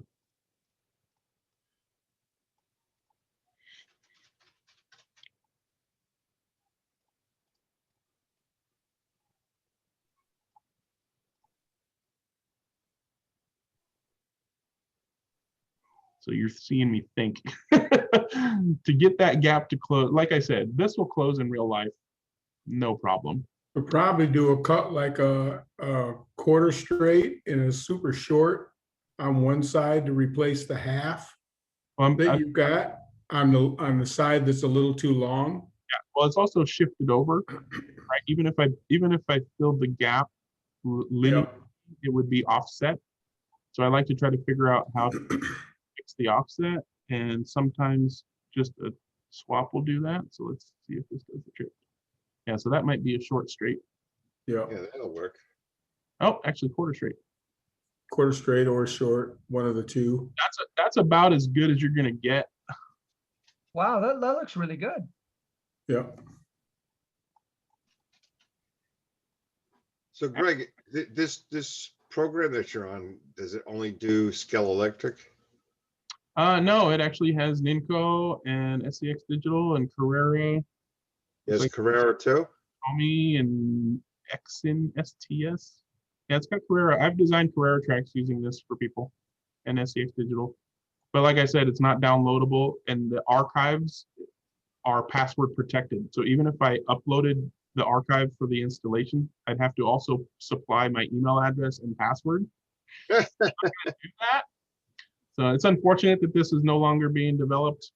Has anybody tried to reach out to the guy who made it? Because I used that same program, but I haven't heard in my emails. And I'll tell you a program that works very nicely, and that's AnyRail.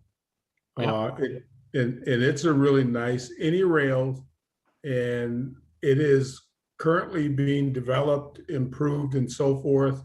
So, you know, if it has your brand of track in it, that would be good.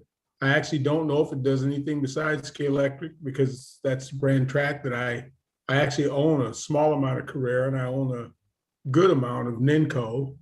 But the only thing I've ever actually set up is the Scale Electric Sport. I also have some Scale Electrics Classic and some SPX track, but if anybody's I haven't done much of that. For a recommended track planning app out there, Ultimate Racer is pretty much the go-to.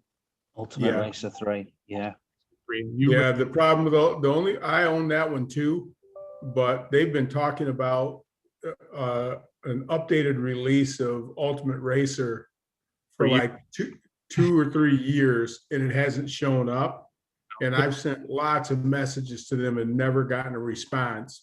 And I purchased and I'm a licensed user, but I even sent them an email and said, hey, if you're developing this thing, I'll pay you full price for a new copy. I don't want an upgrade price. Whatever your new release price is, just publish that. And, you know, if your price is okay, you know, if it's $100, I'll just pay you $100, you know. So even that didn't get a response. So I'm not sure what to make of where that software is, but you can still pay for a license and you can still download Ultimate Racer. So is the NSA developing these things that you can't get access to them? Like, what's going on? It's hot. It's such a niche hobby that if you're a developer, you're probably only making, you know, a couple grand off it each year, maybe tops. So maybe just not be worth their time. Not living off of the income from this. So right, as with pretty much any niche hobbyist software, firmware, hardware, whatever, you don't ever plan on what may or may not come in the future. It's like Race Coordinator is like the most amazing program to me because he's still developing. It's like we'll never get one of those again. Oh yeah. And when he stops for whatever reason, it will be a sad day. You know, the software that we use for our analog racers, it hasn't been updated in years because the developer sadly died. But that's what we still use because it does. He literally wrote that for our club's way of racing, and we still race that way. So none of the other programs do what we want them to do, which is pause in the middle of a 2-minute heat. None of them do that. So it's like, okay, well, you know. Yeah, because I mean, to design our track, I used Tracker 2000, like in the year 2000, which is like gone now, but it worked really, really well. Yeah, and I think it still works. Like if you have it, you can. It still works. I have it and it still works. Yeah, I have a licensed copy of that. It still works on Windows 10. That's great. Yeah, and that's one of the advantages of the program that his name was Dale that he wrote. It's just a straight executable. It's not. There's no installation. There's no, you know, run times or drivers or anything. It's just run this executable. No installation. Just it always confuses the new guys when they're asking, "Can I get that program?" Of course, I have archived and I share it and send it to them whenever they want it. And they're like, "How do I install it?" And I'm like, "You don't. You just put the folder and then run the program." That's it. That's like copy and paste, baby. Old school. Love it. Yeah. I've got a CD in my attic with the Scalextric track planner software on it. You got Sport. I think it's Sport World. I think it's made for Windows XP. I don't know if it still runs. Probably not. You have to put it in compatibility mode. Yeah. There's a compatibility box that you can set up in the properties on Windows 10 when you set up a program. But if it doesn't run initially, you may have to actually go. Scalextric does use some different DLLs and library files and stuff. So you may have to go and right click on all the things that are binaries that are in the folder and then tell all of them to individually go into, Windows XP compatibility mode, and then it'll run. But a lot of people will try to run it by just saying at the icon level, make this XP compatible. It takes a little more work, but you can usually get it to go. Well, Paul designed that layout that I showed you just there with the digital endurance on it in that Scalextric RMS because his machine is XP. Yeah. In fact, it's here. I see Dennis is here. Dennis, do you have any show and tell? Not today, I'm afraid. Well, I suppose there's always something going on here. The reason I was late is I'm busy building, and so this is a 1/24 scale angle winder chassis that's coming on. I have a customer in Tecumseh, Kansas, who orders these things. No front wheels. He never wants front wheels on it, so it gets no axles at the front. Weirdly, he always wants at least a 1/16 of an inch ground clearance. Nobody runs these things with a 1/16 of an inch clearance anywhere else anymore. But he likes them, and they work for him. He used to buy some or other thing that was assembled in Brazil, I think, and can't get him anymore. So every now and then he sends me some parts and I build him another one of these. So that was what I was up to, and that was why I was late. So I missed out all the beginning of this conversation, but thanks anyway. Well, we always depend on you and Chris to get the brass out. Yeah. Yep. Love You it. didn't miss anything, Dennis. Yeah. We just sat around. I hear that talking about track designs and things. I used Tracker 2000 for a long time, and I designed both of my tracks on that. And I've designed a lot of wood tracks using the Carrera stuff, right? If you plan for a 4-lane Carrera, then you get about the right footprint for a 3-lane wood track with nice borders, and it works great. So I still use that quite a lot. That's what we used for ours, and it's wonderful. And you could even do elevation with it too, because you can place track on top of track. Yeah. Speaking of those things, Ultimate Racer 3 has modular routed track sections that you can put in, various radius of turns and various numbers of lanes, and design a routed track using that and not be limited by Carrera or Scalextric or whatever. And sure. It also does elevations. It even has a 3D environment that lets you, see what it would look like from a standing position in front of your table. There's some pretty impressive stuff I've seen, shared online. I've never delved into figuring out how to do that, but the people who have done some pretty impressive things with that program. So, it's a great looking program, and what I found was kind of refreshing is that the full Ultimate Racer 3 is a package. It's got a track designer, it's got race management, it's got inventory control and car databasing and all kinds of stuff. But you don't have to buy the full license. Like if you just want the track designer, you can pay a quarter of the total price and have just a track designer license or just a race management license or whatever. I thought that was kind of cool, And then there's PC lap counter out there for almost $100. Great program. I don't need that much race management for my stuff. Well, we got 10 minutes left. Anybody else got anything they want to talk about, share about, ask about, tell about? Hey, Kyle, thanks for coming back. Hey, it's been a while. No, things have been a little crazy here. I missed the first part, but I do have a few things to show and tell. Yeah, sure. Let's figure. I'm using my phone today, so I got to figure this out. So that just showed up yesterday. Ooh, NSR. So yeah, nice.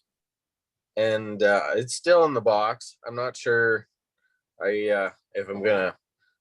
What time I'm gonna get to that. And then Dennis was showing off his chassis, but this here is my kind of attempt on an angle winder chassis. Nice job. That's good. Start. Yeah. So I used the stock body mount locations, and it's about 10 grams heavier than a completely stock car.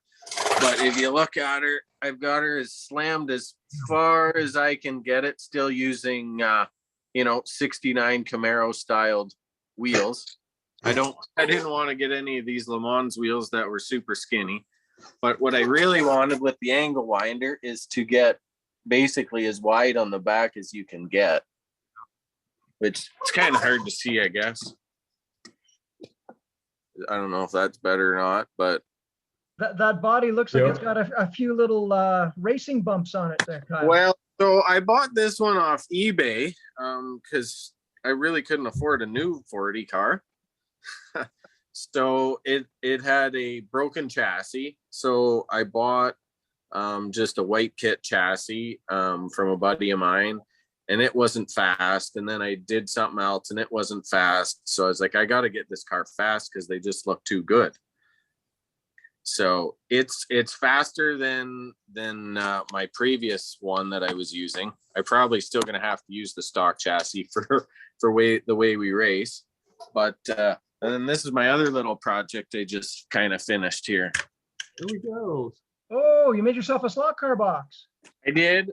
and I made it out of basically all junk that I had sitting here. Oh, I kind of, it's not, I don't have it loaded yet, but I have it trimmed out for a bunch of cars. So, and then in the top here, I've got a bit of a spot for my controller, and then I actually put a cut up slot car corner controller handle in the corner, so I can hang the controller when I'm not in my race. And then I got it all done, and I was kind of, and then I was putting car labels on there. And I remembered that I bought the new Group 5 Nissan, and I didn't have a spot for it in there. So then I did a slight modification, and then I put the NSR case on the back, so it just slides. Oh, Kyle, like I'm not, I'm a bit of a marketing guy. I think you can market those in Australia as the kangaroo. You got a pouch. You got a pouch on the back there. Don't quit your day job. The reason it's as heavy as it is because between me and the racetrack that I normally go to, there's a large supply of deer on the road. Oh, jeez. In case we have a little incident, my slot cars are going to be protected. No kidding. Well, that, and you can serve venison to everybody. Yeah. Well, I got one day, and I couldn't get a hold of anybody that wanted to come and pick it up. So, but I figured the amount of money in cars in here is probably worth more than the Chevy Cruze that I was driving that day. So, gee, I was gonna say, deers, they can do a wee bit of damage. Yeah, they're not healthy for a lot of parts. So, anyway, so that's my little slot car box, and then one more thing, just for Wayne. That's the Polycar? That's the Revo one that I got. Whoa. Oh, now I understand why it was for me. I was looking at it a bit gone out there. So that's the Revo one that I got from the. Are those metal? I've got to say, well done. Are the chassis on those metal? Yep. On the Revo? Yes, it's aluminum. Okay, so did your club allow those to race with plastic? I mean, I'm just curious. That seems like a huge advantage over plastic. Just the weight. Not necessarily. It's a different car. You wouldn't want to run that against a Scalextric or a slotted, but it's not like it can run circles around any car just because it's got a metal chassis. Okay. But yeah, they're good cars. Is that your only Revo, Kyle? I forget. That is my only Revo. Well, these here are the other cars that I kind of have running. So I love your case. It's awesome.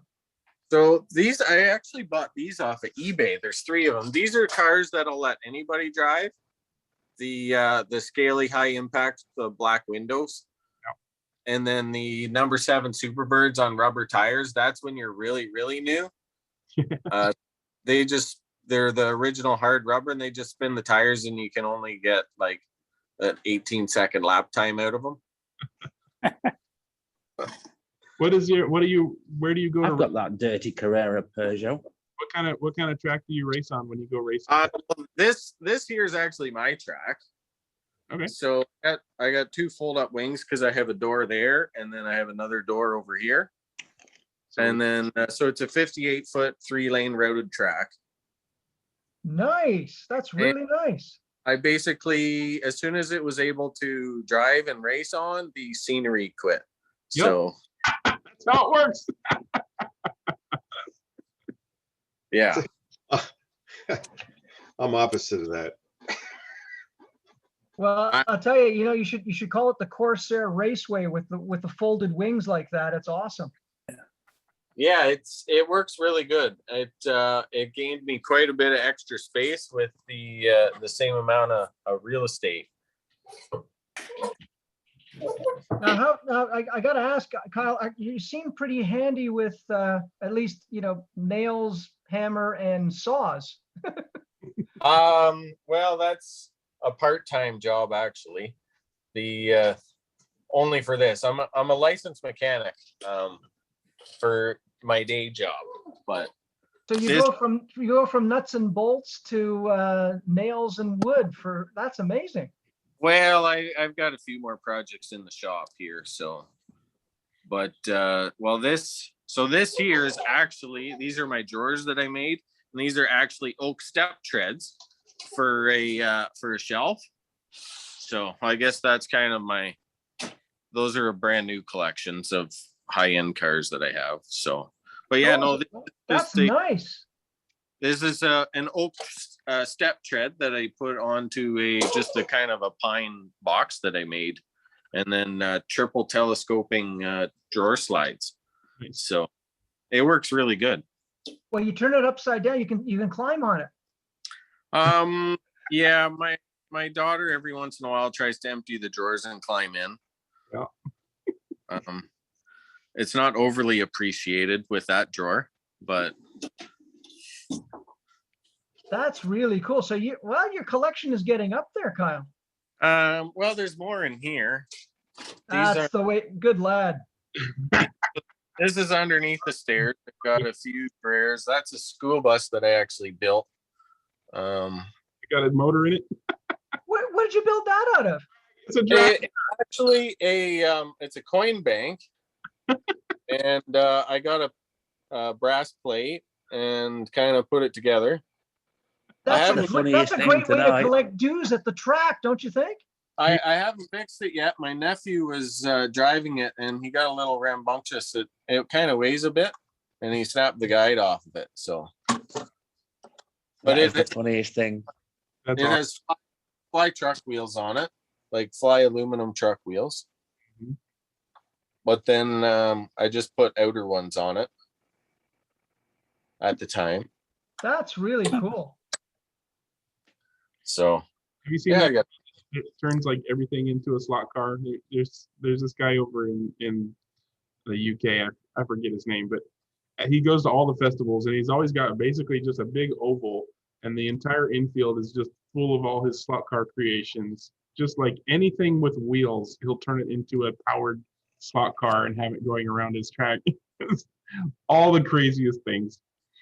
Well, I'll tell you, Kyle. At some point, we need a proper tour of your lair. It's awesome. Yeah, maybe you'll have to do a photo slideshow. Yeah, well, there's quite a few things I'm probably not willing to share on the real vehicle side, but save it for next time because we're at our 2 hours. So I'm going to go ahead and stop the recording. As always, come and join a live chat because they're fun, and we'll probably keep chatting for multiple hours after I hit the stop button. But until then, everybody say goodbye. Bye. Bye.